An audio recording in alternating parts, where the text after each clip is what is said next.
అందరికీ నమస్కారం. సింహరాశి విషయానికి వస్తే శని, రాహు, కేతు ఈ ముగ్గురు కూడా అనుకూలంగా ఉన్నారు. గురుడు కాస్త నెమ్మది పడుతున్నాడు.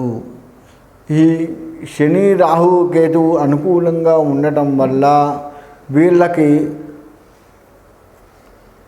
అనుకూలమైనటువంటి పరిస్థితులు కనపడుతుంటాయి, కానీ శ్రమ ఎక్కువ పడాల్సి వస్తుంది. ఎందుకంటే గురుడు బాగాలేడు కదా, మరి గురుడు శ్రమించేటట్లుగా చేస్తూ ఉన్నాడు ఈ సంవత్సరం వీళ్ళకి. కాబట్టి ఈ సంవత్సరం మొత్తం కూడాను గురుడికి సంబంధించిన పరిహారాలు చేసుకుంటూ ముందుకు సాగటం మంచిది. వీరు వ్యవసాయ రంగానికి వస్తే ఈ రాశి వారికి 2 పంటలు కాస్త పర్వాలేదు, గతంలో కంటే ఇప్పుడు నయం అనే విధంగా ఈ 2 పంటలు వీరికి వెళ్ళిపోతూ ఉంటాయి. కాబట్టి వ్యవసాయ రంగం వారు కొంచెం ఊరట కనపడుతుంది. ఇంతకు ముందు కంటే ఇప్పుడు నయం అన్నట్లుగా ఊరట కనపడుతుంది. కాబట్టి వ్యవసాయ రంగంకి సంబంధించి కొంత ఆందోళన తగ్గించుకొని మీరు చేయవలసిన పని చేయటం మంచిది. ఇకపోతే వ్యాపారంలో శ్రమ ఎక్కువగా పడవలసి ఉంటుంది. వ్యాపార రంగం వారు శ్రమను ఎక్కువగా పడాలి. అలా శ్రమ పడుతూ ఉన్నప్పుడే కాస్త మంచి జరిగేట్లుగా కనపడుతూ ఉంది.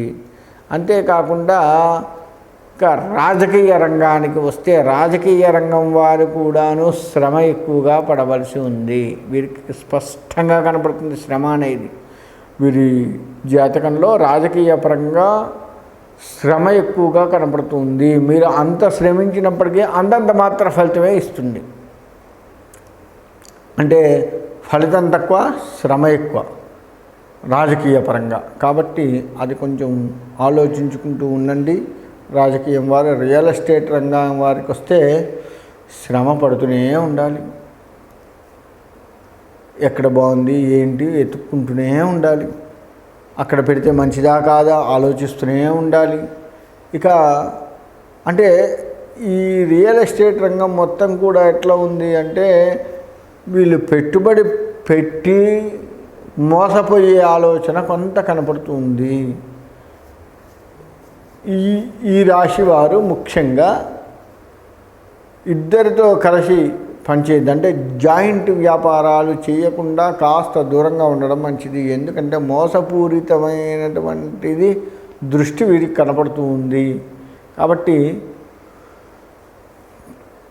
ఆ విధమైనటువంటి జాయింట్ వ్యాపారాలకు కాస్త దూరంగా ఉండి పెడితే పెట్టుబడి పెడదాం, లేదంటే ఇంట్లో ఖాళీకి కూర్చుందాం అంతే తప్ప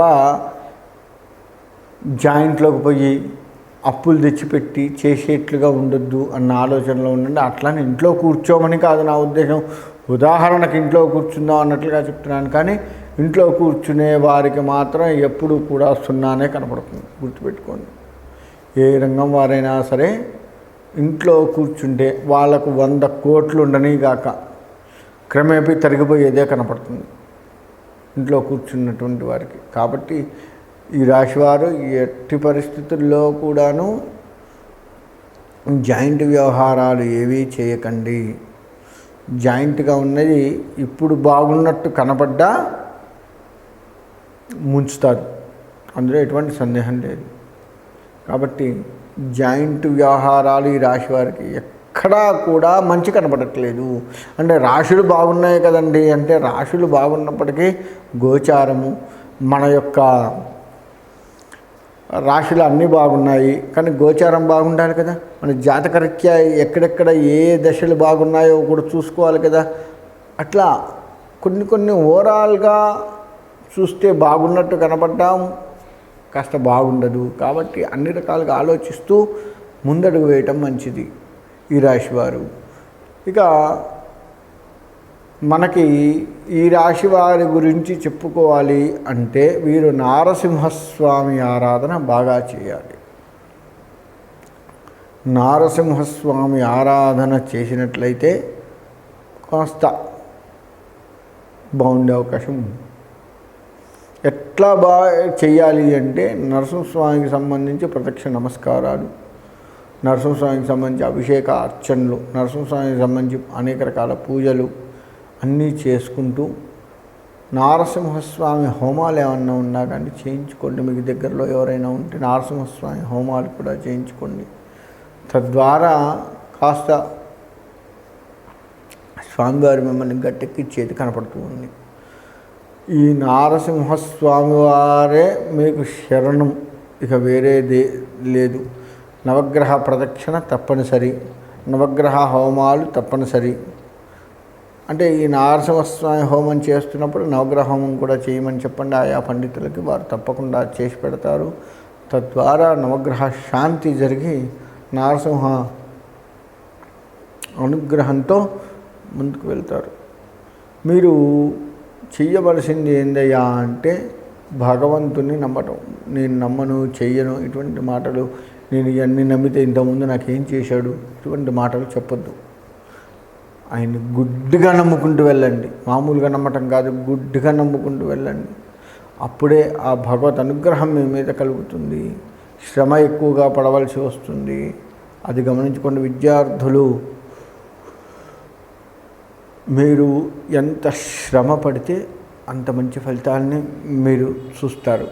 గుర్తుపెట్టుకోండి, విద్యార్థులు ఎంత శ్రమ పడితే అంత మంచి ఫలితాన్ని చూస్తారు. కాబట్టి కాస్త మీ బుర్రకి పదును పెట్టండి, చెక్కండి. మన పెన్సిల్ చెక్కుతాం కదా, ఆ విధంగా మీ బుర్రను చెక్కండి. అప్పుడే మీరు కాస్త ఉత్తీర్ణత పొందే అవకాశం ఉంటుంది. ఈ రాశివారు ఎట్లా చూసుకున్నప్పటికీ కూడా మంచి ఫలితాలు కనబడుతున్నాయి. ముఖ్యంగా ఎన్ఆర్ఐలు ఎవరైతే ఉన్నారో వారికి రాహువు బాగున్నాడు కాబట్టి ఇతర దేశాల్లో బాగుంటారు.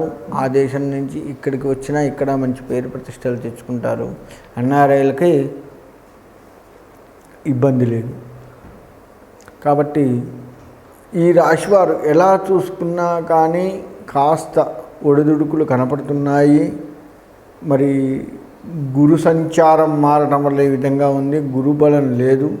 కాబట్టి ఆ గురుబలాన్ని పెంచుకుంటూ నరసింహస్వామి ఆరాధన చేసుకుంటూ ముందుకు వెళ్తే మీ పనిలో ఒత్తిడి ఉన్నప్పటికీ కాస్త బయటపడే అవకాశం ఉంది. కాబట్టి ఆ విధంగా ఉండి ఆ స్వామివారి అనుగ్రహం పొందాలి అని కోరుకుంటూ సెలవు తీసుకుంటున్నాను.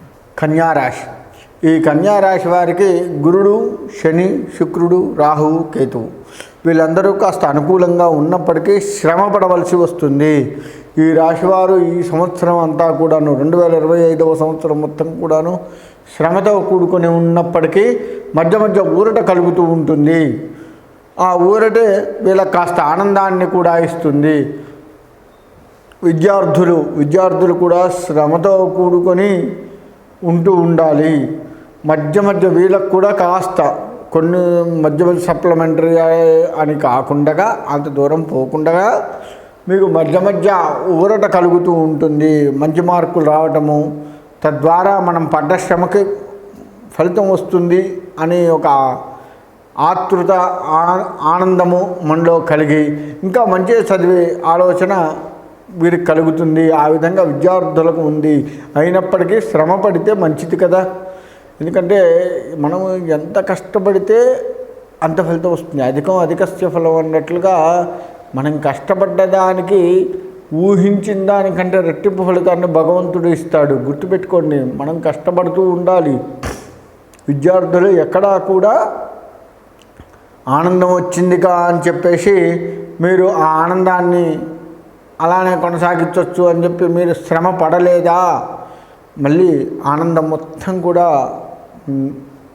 నిరాశ చెందే అవకాశం ఉంటుంది. ఎంత పైకి వెళ్ళారో అంత కిందికి వస్తారు. కాబట్టి విద్యార్థులు దాన్ని కాస్త ఆలోచించండి.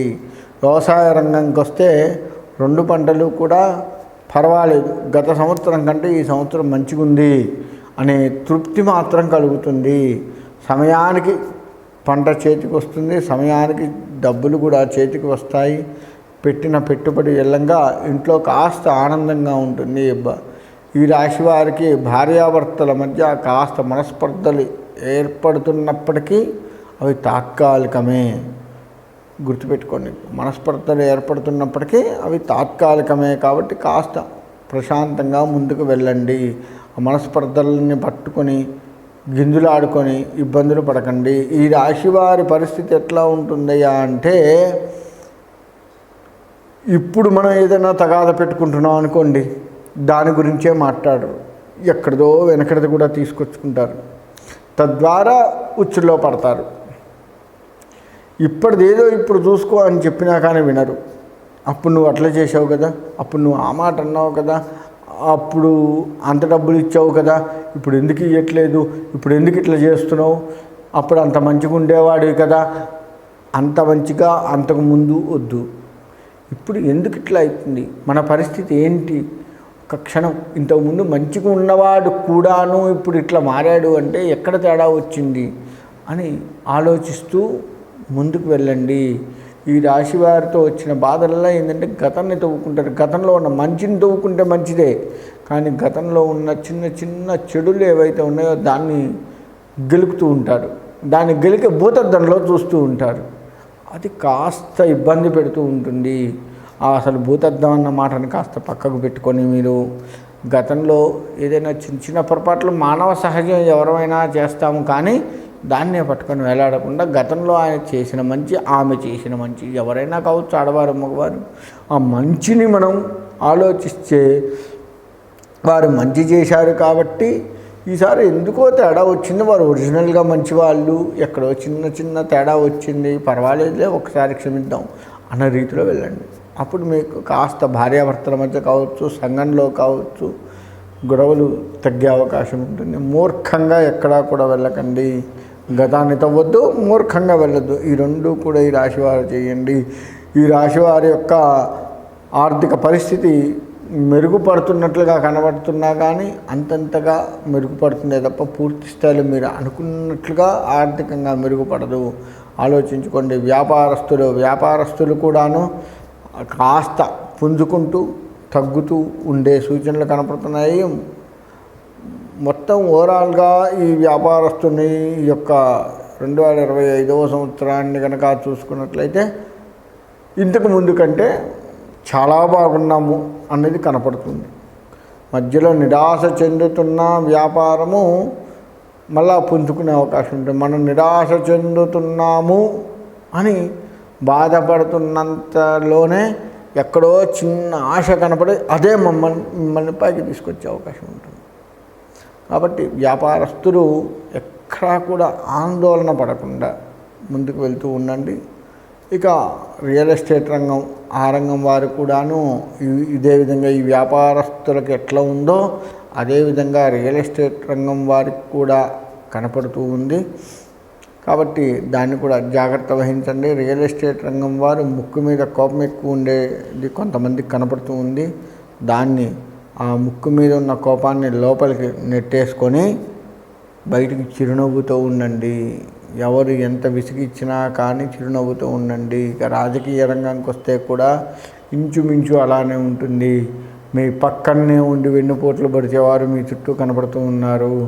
కాబట్టి అందరినీ నమ్మండి, కాదంటలేదు. ఎంతవరకు నమ్మాలో అంతవరకే నమ్మండి. ఆ విధమైనటువంటి అడుగులు మీరు వేసుకున్నట్లయితే రాజకీయ పరంగా ముందుకు వెళ్ళేది కనపడుతూ ఉంది. ముఖ్యంగా ఈ రాజకీయ నాయకుల దగ్గర వచ్చింది ఏందయ్యా అంటే 2 నాలుకలు మాట్లాడతారు. ఈ రాశివారు 2 రకాలైనటువంటి మాటలు ఉంటాయి. ఇక్కడ చెప్పేది ఒకటి, అక్కడ చేసేది ఒకటి. ఈ విధంగా రాజకీయ పరంగా కనపడుతూ ఉంది. అది తాత్కాలికపు ఉపశమనాన్ని ఇచ్చినప్పటికీ అది ఎక్కడో దెబ్బతీసేది కనపడుతూ ఉంది. కాబట్టి రాజకీయ పరంలో ఆ రంగంలో ఉన్నటువంటి వారు ఆ ధోరణి కాస్త తగ్గించుకొని ఏది చెప్పామో అది చేయటానికి ప్రయత్నం, అది మంచి కావచ్చు, చెడు కావచ్చు, చేసేయండి. చెడు చెయ్యమని కాదు, ఆ క్షణానికి మీకు అది చెడుగా తలచినప్పటికీ ప్రజలకు కాస్త మంచి జరిగే అవకాశం ఉంది. ఇది చేస్తే ప్రజలు ఆగ్రహిస్తారేమో అని మీరు అనుకోవచ్చు, కానీ అది ఎప్పటికైనా మంచి జరిగే అవకాశం ఉంటుంది. తద్వారా ఆ క్షణంలో చిన్న ఆ రాజకీయ పరంగా ఇబ్బందులు కనపడ్డప్పటికీ క్షణిక మాత్రమే అవుతాయి. చివరికి ప్రజలు కానీ మీ ప్రత్యర్థులు కానీ అప్పుడు ఇట్లా అనుకున్నాం కానీ ఒక రకంగా చూస్తే మంచి చేశాడు అనే ఆలోచన వాళ్ళల్లో కలుగుతుంది. కాబట్టి రాజకీయ పరంగా ఆ విధంగా ఉంది. ఇక ఓవరాల్గా చూసుకున్నట్లయితే వీళ్ళు శ్రమతో కూడుకొని ముందుకు వెళ్ళండి. వీరు అర్ధనారీశ్వరులకి స్తోత్రాలు కానీ అర్ధనారీశ్వరులకు సంబంధించి ఏదైనా కానీ పారాయణాలు కానీ చేయించుకుంటూ ఉండండి. తద్వారా వీరికి ఆ యొక్క అమ్మవారి అనుగ్రహము, ఇటు శివుడి అనుగ్రహము రెండు కలిగి సుఖంగా ఉంటారు. కాబట్టి అర్ధనారీశ్వరుడికి సంబంధించింది ఏదైనా కానీ మీకు వచ్చింది లేదు, ఇంట్లో మనకి యూట్యూబ్లో అవన్నీ ఉన్నాయి, అర్ధనారీశ్వరుడికి సంబంధించిన స్తోత్రాలు పెట్టుకొని వింటూ ఉండండి. తద్వారా కూడా కాస్త మంచి జరిగే అవకాశం ఉంది. ఆ విధంగా ఉండి ఆ యొక్క పార్వతీ పరమేశ్వరుల అనుగ్రహం పొంది సుఖంగా ఉండాలి అని కోరుకుంటూ సెలవు తీసుకుంటున్నాను.